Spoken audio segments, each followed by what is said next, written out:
A taste for murder. The evening sky over the rolling hills of Brentwood was painted in soft shades of amber and violet as the grand estate of the Clark family came alive with light and music. It was an evening dedicated to celebration, marking a milestone that every parent anticipated with a mixture of pride and gentle nostalgia. Allison Clark was turning 21 years old. Inside the brightly decorated ballroom, guests laughed and chatted while a live band played a melodic tune that drifted out across the manicured lawns. Mr. Clark arrived slightly later than expected, carrying himself with the warm dignity of a man who cherished his family above all else. He scanned the room until his eyes landed on his daughter, who looked radiant surrounded by her friends. Allison noticed him immediately and walked over, a playful pout on her face. "What is this? Complaints from the birthday girl?" Mr. Clark asked, his voice filled with affection as he offered a gentle smile. "You are late, father," Allison replied, though her eyes danced with affection. "That is my only complaint." Mr. Clark chuckled softly. "Well, I did not want to sit around here, all night being tolerated." He turned to greet her companions, noticing Maxine Lister standing nearby. "Hello, Maxine. How is your father?" "Intolerable," Maxine answered with a bright laugh. "Oh, good for him," Mr. Clark said, pleased to hear the old man still had his signature spirit. He then looked toward another young woman who stood a bit to the side, looking lovely but slightly reserved. "Hello, Kathy. Good to see you again." "Thank you, Mr. Clark," Kathy Cooper replied, adjusting the strap of her elegant evening gown. "I felt a little hitchhikerish coming without a date tonight." Mr. Clark smiled warmly. Always the gracious host. "You can hitchhike a ride with me anytime, Miss Cooper." Allison shook her head playfully at her father. "Yes. Go play in traffic," she teased, nudging him gently. "I will talk to you later." As Allison moved back toward her friends, she looked around the beautiful room, absorbing the joy of the moment. It was a perfect evening, and she whispered to herself that she wished she could be 21 again next year. Mr. Clark watched her, a momentary shadow of sadness touching his eyes before being replaced by warmth. He spoke softly, wishing that her mother could have been here to witness this beautiful milestone. "Well, when do I get my birthday present?" Allison asked, turning back to him with eager curiosity. 1 minute after midnight, her father answered, holding up a finger in a gesture of patience. "Now, just be patient. But I want to know something. When is that big horse race now, girls?" Maxine corrected him with a proud smile. "An inter-academy, invitational, equestrian gymkhana is not exactly a horse race, Mr. Clark. That club in Santa Barbara is finally going to lose the cup this year, thanks to our new ringer from Texas." She nodded toward Kathy. "Born to the saddle." Kathy looked down, a sudden look of hesitation crossing her face. "I probably will not be here," she said quietly. "What?" Allison and Maxine exclaimed in unison, looking at her in surprise. "My daddy is very strict about my allowance," Kathy explained, her tone tinged with a delicate sadness. "And I am way overspent already. So if I do not skip art school and get a job, I will just have to head back to the old homestead in Houston." Mr. Clark listened to the young woman's predicament and immediately felt a surge of generosity. He could not bear to see his daughter's close friend leave under such a cloud, especially when her presence brought so much joy to the riding club. "Oh, now, wait a minute," he said. "Look, if all it takes is room and board for us to beat Santa Barbara, you can just move right in here with us. Right, Allison?" "Sure," Allison agreed instantly, thrilled by the idea of having her friend stay in their spacious home. "Well, there you go," Mr. Clark said with satisfaction. "Besides, I understand without you, the only way these horsewomen will get that cup back is to steal it." "Really?" Kathy said, a bright smile returning to her face as she lifted her glass. "Here is to the cup." While the celebration continued indoors, a far more serious and calculated plot was unfolding on the dark periphery of the estate. Near the stables and the shadowed paths, a man named Wayne Tucker was waiting. He adjusted his stance, favoring his left leg slightly due to an old injury that left him with a distinct limp. He checked his watch impatiently as another figure approached through the darkness. "Listen, Wayne, I cannot keep people out here all night, a voice whispered from the shadows. Have you got it? Yeah, I got it, Wayne replied, his voice rough and hurried. See you at home. He watched the contact slip away into the night before turning his attention back to the main house. A short while later, Kathy slipped away from the party, meeting Wayne in a secluded area near the edge of the property. The atmosphere between them was tense, a sharp contrast to the joyful party inside. Look at that, would you? Wayne said, holding up a small object, a cynical smirk on his face. I will give you that for coming in third in bull riding. No, they sure enough do not, Kathy muttered, her eyes darting around anxiously. You took your sweet time getting here. Where have you been? Well, the police were all over the place in about 10 minutes, Wayne said, defending himself. We all had to stay to make sure the Clarks had not invited a cat burglar to their birthday party. He looked at her with a sense of accomplishment, believing their troubles were over. You know, the $20,000 we get from the Dillingham job and $60,000 these jewels will bring. We are ready to go. Get us packed. Kathy stood frozen for a moment, looking at the man who had been her partner in deception. A profound sense of weariness and a desire for a completely different life washed over her. Wayne, I am not going, she said firmly. What do you mean? Wayne asked, his smile vanishing. You gave me that story about your allowance, did not you?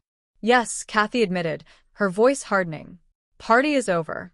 We get us that little place in Oklahoma, we settle down and raise rodeo stock, Wayne urged, trying to pull her back into their original plan. No, Kathy said, shaking her head with disgust. I am sick of the smell of bulls and horses, and hay that you cannot wash off from one day to the next. You went for that riding club ripoff like a kid in a candy store. You got what you wanted. Just leave me here. I am staying. The Clarks have invited me to live with them, and I like the idea. You like the idea, Wayne repeated, his anger rising as he stepped closer to her. Now, you have got something up your sleeve. I want to know what it is. Nothing, Kathy insisted, trying to pull away from his grip. Just leave me alone. I said we are getting out of here, Wayne growled, grabbing her arm tightly. I told you I am not going with you, Kathy cried out, struggling against him in the darkness. We will see about that, Wayne threatened, his voice echoing faintly as the confrontation escalated beyond the safety of the estate grounds. The next morning, the bright California sun brought little comfort to the Clark household as the reality of a major theft became apparent. The exquisite Saxony ransom emeralds, a third-generation family heirloom intended as Allison's 21st birthday present, were gone. In the master bedroom, Mr. Clark was speaking with the authorities, looking exhausted after a long night of questions. Look, it has been a long night, Lieutenant, so if you and your people are through in my bedroom. He was interrupted by the arrival of a gentle, sharp-eyed man who carried himself with an air of grandfatherly wisdom. Mr. Clark, the newcomer said, stepping into the room. Yes, Mr. Clark replied, turning to look at him. Barnaby Jones, private investigator, the man introduced himself, extending a hand. California Meridian Insurance called me in. How are you? He then looked toward the young woman standing by the window. This is my daughter, Allison, Mr. Jones. Hello, Allison, Barnaby said warmly. It is as pretty a name as I have ever heard. Thank you, Allison replied, offering a faint, grateful smile despite her distress. Barnaby turned his attention to the police officer in charge. Lieutenant, you are up bright and early. Oh, it is more like tired and late, Barnaby, Lieutenant John Biddle replied, rubbing his eyes. We have been on this all night. Have those pictures in right for me, he instructed his officers. Well, the insurance company is a little anxious, are they not? Mr. Clark remarked, sighing deeply. They have been anxious ever since the Dillingham robbery 4 or 5 weeks ago, Lieutenant Biddle explained. I guess they figured if they brought in an old doctor, we might avert an epidemic. Well, doctor, we have already got a complete history on this case. I compared the guest list of both parties. Many of the same young people were here, but… Now, wait a minute, Allison interrupted, her defensive instincts kicking in. I will not have you suggesting that any of my friends are responsible. Honey, look, he is not saying that, Mr. Clark comforted her, placing a reassuring hand on her shoulder. But different caterers were used here last night. The musicians that played here were not at the Dillingham place. We checked the servants. Barnaby looked closely at the empty display case. You have an inventory of what is missing? That is the Saxony ransom, Mr. Clark said softly. It is an heirloom set, third generation in the family. Well, young lady, Barnaby said, turning back to Allison with a gentle, questioning tone. You must have been pretty excited at the prospect of receiving a present like that on your 21st birthday. Probably told all your friends. Well, of course, Allison admitted, nodding. I must have mentioned it to the girls at the riding club a dozen times. Well, her friends are not exactly hardship cases, Mr. Jones, Lieutenant Biddle noted. Allison glanced at her watch, realizing she needed an escape from the heavy atmosphere of the house. You are not even going to be friends if I do not get over to practice. Yeah, you go ahead, honey, Mr. Clark said. Goodbye, Mr. Jones, Allison said as she walked out. Bye-bye, Barnaby replied. Goodbye, father, she added as she departed for the stables. Barnaby turned to the lieutenant with a thoughtful expression. Well, you mind if I stay around here and maybe catch up with the chase? Ride off in any direction you want, Barnaby, Lieutenant Biddle said with a shrug, knowing the private investigator's thorough methods. Barnaby walked out into the courtyard, his eyes scanning the ground with practiced precision. He knelt down near a soft patch of earth close to the wall. Well, did you find something? Barnaby, Lieutenant Biddle asked, walking out to join him. Yeah, Barnaby murmured, pointing to a distinct impression in the dirt. Looks like a cowboy boot track. Cowboy boot track, the lieutenant repeated, raising an eyebrow. Well, I will be doggone. Interesting, isn't it? Yeah, Barnaby agreed. I see you have already lifted a plaster cast to one of the tracks over there. Yeah, they had a country western band here last night, and wanted to compare boot prints, Lieutenant Biddle explained. Did you find the Cinderella? Nope, Barnaby said, standing up and dusting off his hands. But whoever it was apparently entered through those doors there. Had to know exactly when and where. Inside job. Someone knew that case of jewels was going to be out of a safe deposit box only overnight. You questioned all the guests at the party. They all had very good answers, the lieutenant said, sighing. Now listen, if you are working by the hour, I hope I have not cut into your time. No, Lieutenant, Barnaby replied with a soft chuckle. In that respect, I am a great deal like you. I need all the help I can get, too. You are a better man than I am, Barnaby Jones, Lieutenant Biddle said with a respectful nod. He is all yours, he told his remaining men as he prepared to leave. Later that afternoon, Barnaby returned to his office where his capable daughter-in-law and investigative partner, Betty Jones, was waiting for him. She had a thick manila folder open on the desk. Is that the file from the insurance company? Barnaby asked, hanging up his hat. Betty confirmed, looking up. Photos, history, affidavit information. Tell me, what do you expect those footprints to tell you that they have not already told John? Well, the lieutenant was asking the boot prints to tell him who, Barnaby explained, settling into his chair. I am just asking how. But seeing from the consistently deeper impressions on the right foot, I would say that our thief might have a limp.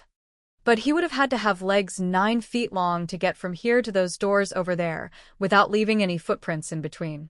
Let us take a look upstairs. I think this is the one. The what? Betty asked, looking at a photograph of the balcony. Yeah, the one with the fresh rope marks on it, Barnaby pointed out. You think he climbed in here? Betty asked. That is possible, Barnaby muttered, studying a small detail under a magnifying lens. What is it? That is interesting. Looks like some kind of wax. Meanwhile, back at the Equestrian Academy, the atmosphere was busy as the riders prepared for the upcoming competition.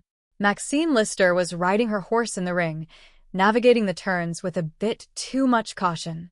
Kathy stood by the rail, watching with a critical eye. Maxine, you are just reining too tight on the turns, Kathy called out, trying to offer constructive advice. You look like you are afraid of old snowshoe, Maxine. Yeah, Maxine replied, slowing her horse to a halt near the rail. He is probably afraid of me. She wiped her brow and looked at Kathy. Have you got a compact?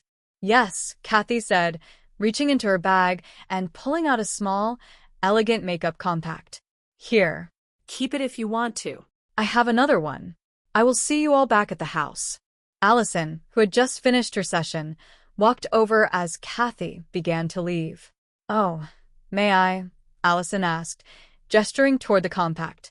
Sure, Kathy said. It is not my shade. I use medium dissipation. As Kathy walked away from the stables toward her car, a sharp, unfamiliar voice interrupted her thoughts. Kathy, a man